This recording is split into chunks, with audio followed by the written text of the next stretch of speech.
Inilikas ang ilang pasyente ng magkasunog sa Philippine General Hospital. Tinataya nga abot sa 1.4 million pesos ang halaga ng pinsala. May report si Ian Cruz.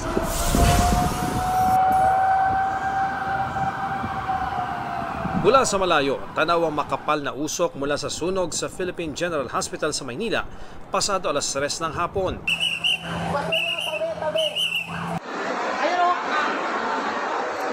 Kinailangan ilabas ang ilang pasyente sakay ng mga hospital bed. May mga nasa atrium o open area sa loob ng main building.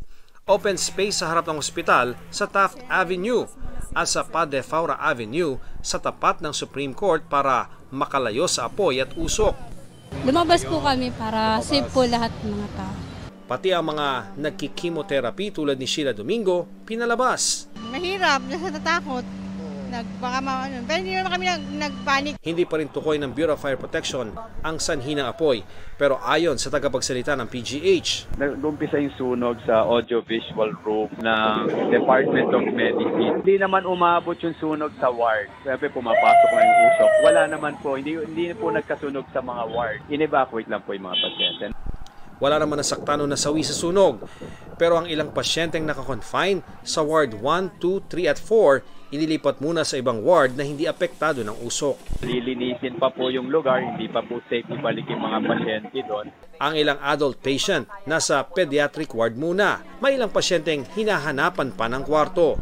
Umakyat sa ikatlong alarma ang sunog at nakontrol 3:45 ng hapon. Napula ito alas 4:30 ng hapon. Ayon sa Department of Health, naka-standby sila sakaling kailangang ilipat ang mga pasyente.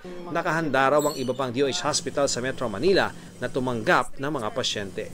Ian Cruz nagbabalita para sa GMA Integrated News. Huwag magpahuli sa mga balitang dapat ninyong malaman. Mag-subscribe sa GMA Integrated News sa YouTube.